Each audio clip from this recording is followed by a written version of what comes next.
Queridos amigos, irmãos e companheiros dos nossos estudos das segundas-feiras do Caminho de Damasco. Mais uma vez, com a graça de Deus, a bênção do nosso Mestre Jesus, nós vamos buscar aqui no estudo do Evangelho segundo o Espiritismo, continuidade daquilo que nós temos feito semanalmente, aproveitando enquanto não podemos estar junto presencialmente, a internet para nos contatarmos e darmos continuidade aos nossos estudos. Que Deus Jesus nos abençoe, que tenhamos aqui um momento muito oportuno e fértil nas nossas buscas de sempre. Nós continuamos ainda estudando o capítulo 24, Não coloqueis a candeia sobre o alqueire, e vamos para o estudo dos itens 11 e 12.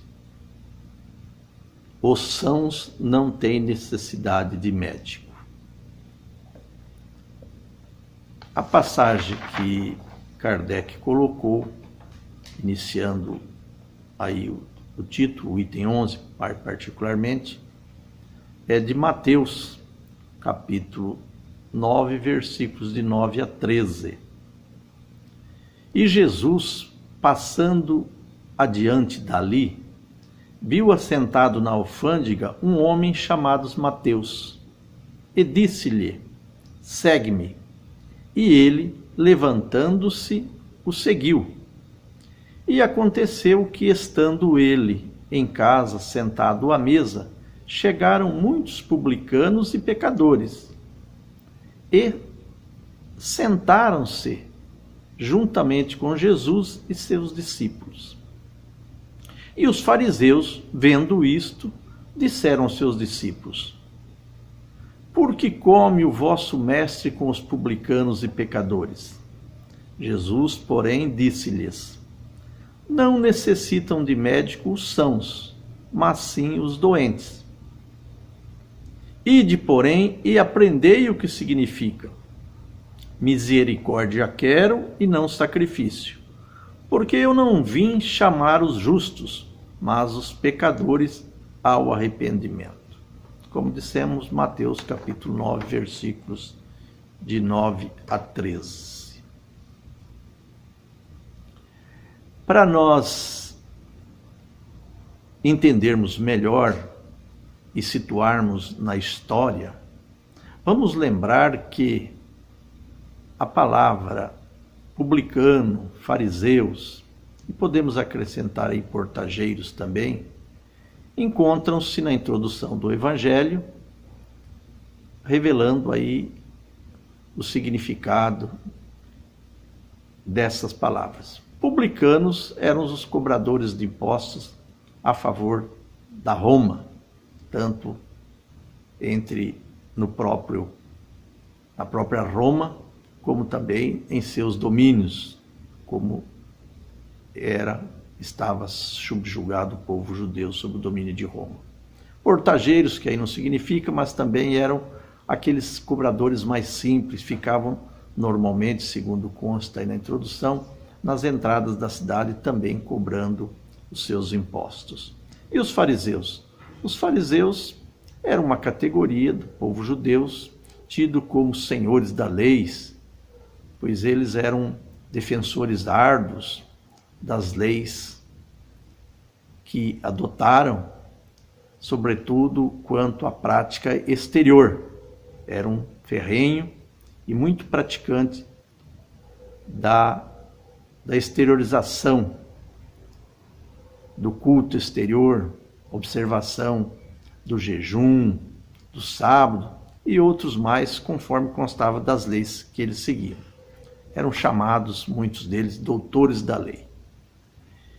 Então, para entender isso ajuda-nos a entender esse significado, porque justamente foram eles, os fariseus, que fizeram essa interrogação ao verem Jesus sentado à mesa junto aos publicanos e às pessoas de má vida, e que tiveram de Jesus aquela resposta que não eram os sãos que precisavam de médico.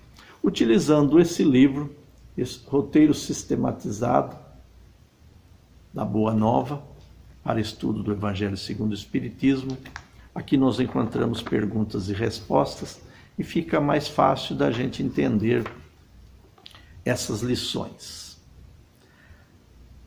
Uma delas, a segunda, vou pular a primeira, que é a primeira pergunta, nós vamos ler depois uma mensagem de Emmanuel, que consta dela. A que tipo de doentes se referia Jesus? Aos humildes, desprezados pelos homens, no entanto, com os corações preparados para receber a Jesus, que veio principalmente para esses. Jesus utilizou-se dessa questão do doente, que precisa de médico e não as pessoas sãs, mas ele não estava com certeza se referindo aos doentes do corpo, mas principalmente aos doentes da alma, do espírito, que é os que precisavam de médico, precisávamos de espiritualizar-se, precisávamos de orientação, de ajuda. E é isso então a principal questão, o principal ensinamento de Jesus com essas suas palavras. O exemplo de Jesus impõe-nos também a obrigação de auxiliarmos aqueles que transitam no mundo entre dificuldades maiores que as nossas. Nós também temos as nossas obrigações, como doentes, neste particular da alma que somos todos, de nos ajudarmos uns aos outros. Outra pergunta, com relação ao texto, qual o sentido da expressão não são os que gozam de saúde que precisam de médico? E a resposta é, os publicanos e aquelas pessoas consideradas como de má vida eram, na verdade, doentes da alma. E por isso Jesus os acolheu, reconhecendo neles os reais necessitados de consolo. Então, aqueles que ali estavam ao lado de Jesus, publicanos e os de má vida, considerados assim pelos fariseus, na realidade eram os necessitados, eram os doentes, mas doentes da alma, e precisavam de médico. E o médico maior era Jesus, que estava ali junto deles para os ajudá-los. Entre os publicanos existiam pessoas estimáveis, mas que, pelas funções que exerciam, eram vistos com desprezo. Jesus, porém, reconhecia-lhes as verdadeiras intenções. E os fariseus eram sadios? Não.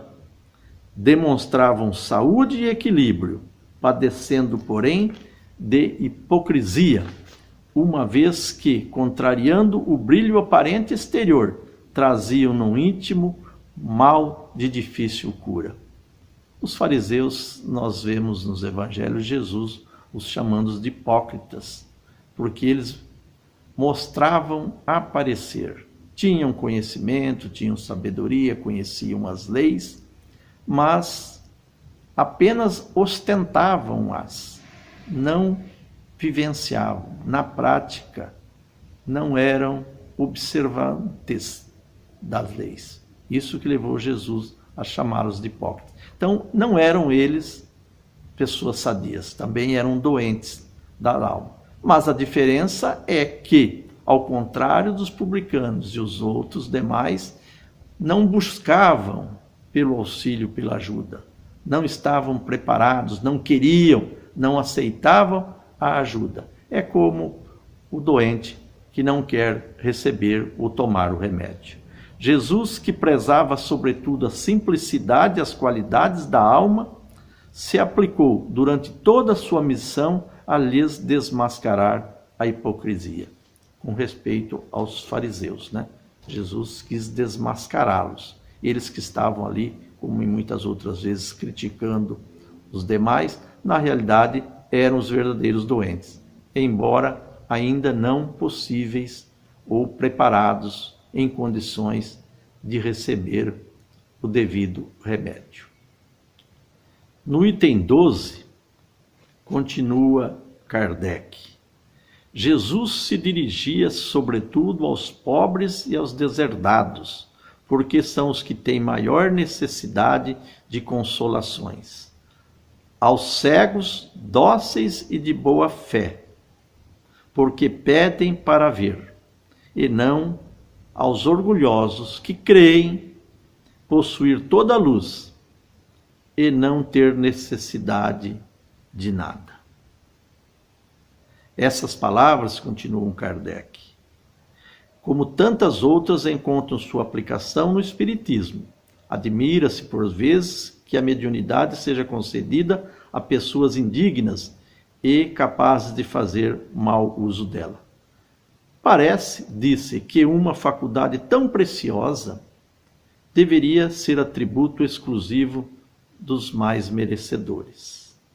E Kardec ainda continua.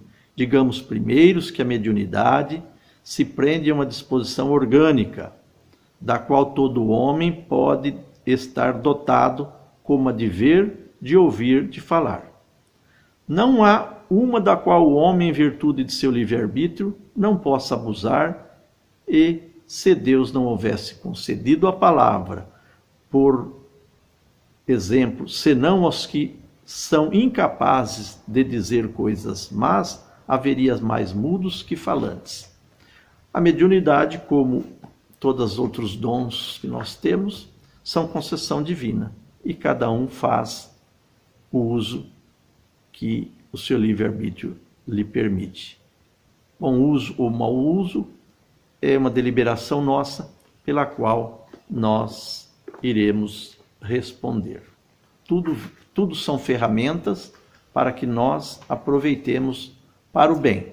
O mau uso é uma opção nossa, mas vamos pagar caro, vamos responder por isso perante as leis.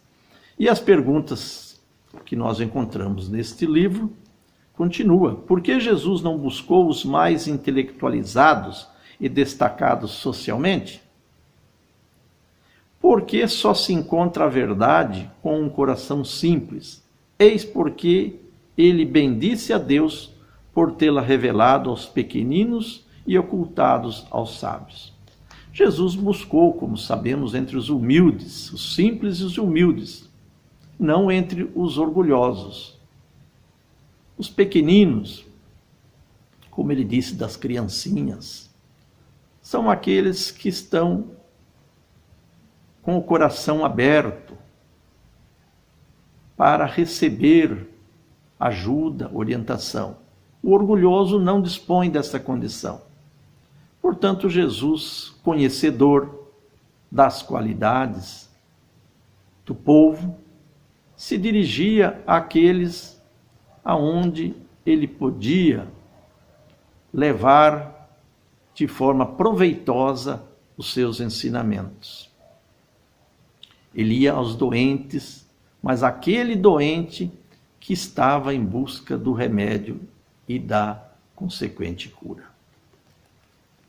Jesus se acercava principalmente dos pobres e dos deserdados, porque são os que mais necessitam de consolações.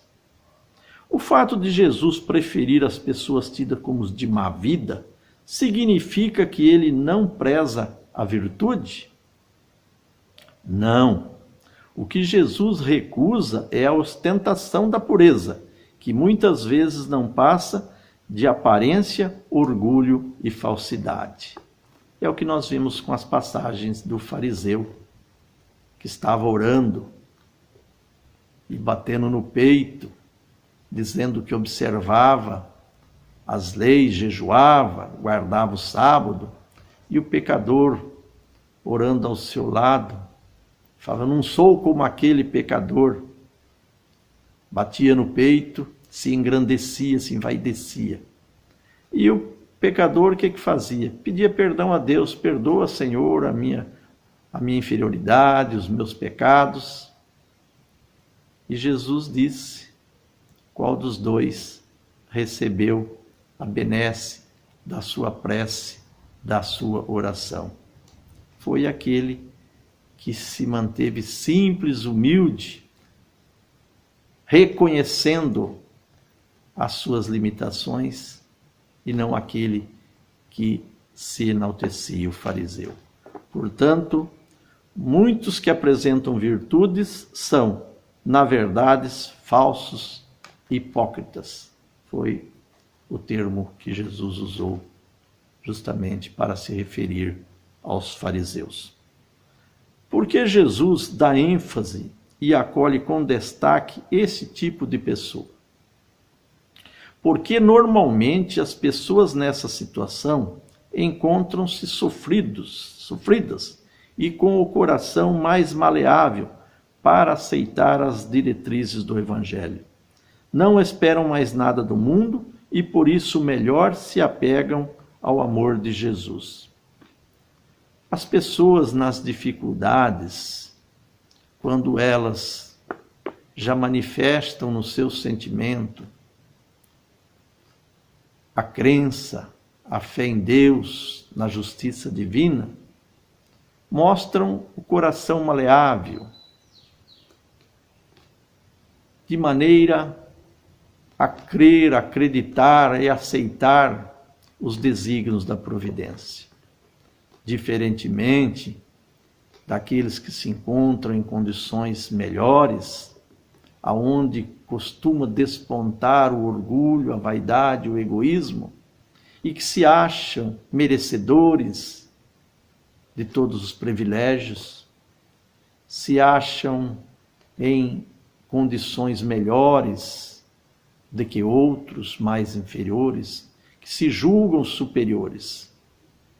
Jesus veio justamente para trazer alívio aos sofredores, mas aqueles que, lutando nas vicissitudes da vida, acreditavam, como ele bem deixou claro no Sermão da Montanha ou das Bem-aventurados. Bem-aventurados aqueles que, passando pelas diversas situações de dificuldade, continuam acreditando, continuam na fé, continuam na busca do seu reino verdadeiro, que vai aquém deste mundo, que prevalece após a vida da carne, que vai aquém do mundo material. Quando nada nos falta, pouco lembramos de Jesus. Essa é uma grande verdade. Quando as coisas vão bem, infelizmente esquecemos de Deus. Quando temos tudo do mundo material, não nos falta nada materialmente falando, é provável muitas vezes que a gente se esqueça que existem bens mais valiosos, os bens eternos, imutáveis, os bens espirituais. Todas as criaturas de má vida são preferidas de Jesus? Não. Não. Somente aquelas que trazem o desejo de melhoria, de modificação, de crescimento para Deus. Vendo assim ser dito, assim ser comentado, pode-se pensar que as pessoas de má vida são preteridas de Jesus. Não, como disse a resposta deste livro. Somente aquelas que trazem o desejo de melhoria, de modificação, de crescimentos para Deus. Como todos nós ainda temos as nossas dificuldades, as nossas imperfeições, o que faz com que nós estejamos e sejamos agraciados com as benesses dos céus, que Deus nos envia, que Jesus nos traz constantemente, é o nosso desejo, a nossa vontade de mudar, de conquistar valores, de desenvolver virtudes. Isto é que proporciona, que nos condiciona a sermos os doentes servidos, ajudados e possivelmente, em função desse esforço, dessa vontade, curadas pelo médico das almas, o Jesus. A verdade de melhorar é a luz que se acende na alma cansada do erro. Nós vamos, como dissemos no início, do livro Caminho, Verdade e Vida, psicografia de Chico Xavier, mensagem de Emmanuel, mensagem de número 137, o banquete dos publicanos, que é justamente aproveitando esta passagem de Mateus, capítulo 9, versículo 11. E os fariseus, vendo isso, disseram aos seus discípulos: por que come o vosso mestre com os publicanos e pecadores? Emmanuel escreveu esta página, que nós vamos aqui lendo e fazendo alguns comentários. De maneira geral, a comunidade cristã, em seus diversos setores, ainda não percebeu toda a significação do banquete do Mestre entre publicanos e pecadores. Não só a última ceia com os discípulos mais íntimos se revestiu de singular importância.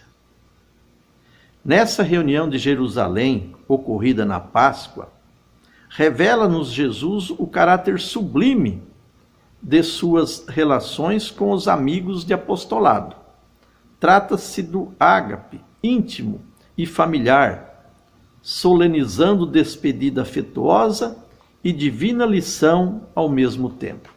Esse conhecido banquete da Páscoa tinha todo um caráter especial, solene, como diz Emmanuel, porque era um momento próximo em que Jesus seguiria para o martírio. Então, ele reveste de um caráter especial. Mas este foi o último banquete e foi justamente com os apóstolos. Jesus tinha feito outros banquetes, tinha sentado-se à mesa com outras pessoas, como esta que nós acabamos de ver, desta passagem que nós estamos estudando hoje. Continua então Emmanuel. No entanto, é necessário recordar que o Mestre atendia a esse círculo em derradeiro lugar, a ceia da Páscoa, em derradeiro lugar, em último lugar, porquanto já se havia banqueteado carinhosamente com os publicanos e pecadores. Partilhava a ceia com os discípulos, num dia de alta vibração religiosa. Mal comungara o júbilo daqueles que viviam, mas comungava, melhor dizendo, o júbilo daqueles que viviam à distância da fé, reunindo-os generoso e conferindo-lhes os mesmos bens nascidos do seu amor. Então, da mesma maneira que o fez no banquete derradeiro com seus discípulos, já os havia feito carinhosamente entre os necessitados. Então, veja como que Jesus se portou, sobretudo, levando a sua mensagem, o seu ensinamento, o seu remédio aos doentes que o procuravam, que iam ao seu encontro, que o buscavam como salvação, buscavam ajuda, buscavam o remédio que Jesus distribuiu farta e abundantemente entre eles. O banquete dos publicanos tem especial significado na história do cristianismo. Demonstra que o Senhor abraça todos os que desejam a excelência de sua alimentação espiritual nos trabalhos de sua vinha, e que não só nas ocasiões de fé permanece presente entre os que o amam, em qualquer tempo e situação está pronto a atender às almas que o buscam. O banquete, este banquete, junto aos simples, aos humildes, é o banquete à nossa disposição. Sempre que quisermos, Jesus estará, banqueteará conosco, porque Ele aí está para nos ajudar. Nós, querendo, teremos sempre a sua companhia. Como disse Emmanuel, não só num momento de fé, como aquele da Páscoa com os discípulos, mas em todos os instantes. Daí a importância da oração, da fé, da comunhão com o Cristo, que nós podemos manifestar como doentes das almas, da alma, do espírito que as somos, que são as imperfeições, desde as mais simples às mais crônicas, como o orgulho, o egoísmo, de difícil cura, de difícil erradicação. Nós podemos nos utilizar deste remédio. Jesus é o médico das almas. Nós recorremos aos médicos do plano físico, sobretudo para curar o corpo, mas devemos e podemos recorrer ao médico das almas, Jesus, para curar-nos dos males do espírito. Sempre que quisermos, estivermos realmente dispostos. O banquete dos pecadores foi oferecido antes da ceia aos discípulos. E não nos esqueçamos de que a mesa divina prossegue em sublime serviço. Resta aos comensais o aproveitamento da concessão. Resta aos comensais, resta a nós o aproveitamento da oportunidade e da concessão, que é de todos os tempos. A oferta aí está. Jesus está a nos oferecer este banquete sempre. Que nós saibamos aproveitar, sentemos com Ele à mesa e aproveitemos fartamente este remédio para todos os males. Tem aqui uma página que eu achei na internet, com a qual nós vamos terminar. O estudo desta fala de Jesus nos remete às seguintes perguntas: quem de nós é são e quem é enfermo? O que significa estar enfermo? Isso é importante, porque a gente acha, como os fariseus, que eram sãos. Na realidade, como dissemos, todos nós temos as nossas enfermidades. Podemos estar até bem do corpo, mas na alma ainda trazemos as nossas enfermidades, porque ainda estamos longe de chegar à perfeição, à qualidade que vamos alcançar como criaturas de Deus. E termina com estas interrogações que vai ficar para nós como reflexão. Quem são as pessoas de má vida? Será que estamos nesse grupo? Jesus entendia essas pessoas como as necessitadas de suas palavras, acolhendo todas com amor. Em contrapartida, rejeitava o orgulho demonstrado pelos fariseus. O que precisamos olhar em nós para nos aproximarmos de Jesus e nos tornarmos seres melhores a cada dia um pouquinho mais? E assim nós terminamos este momento, agradecendo a Deus pelo estudo, pelas reflexões, pedindo pelo nosso país, pela humanidade neste momento tão difícil em que vivenciamos uma pandemia. Que a bênção de Deus, a luz do Cristo os ilumine a todos para nos conduzirmos com acerto. Assim, em nome do Pai e em nome de Jesus, finalizamos este estudo de hoje.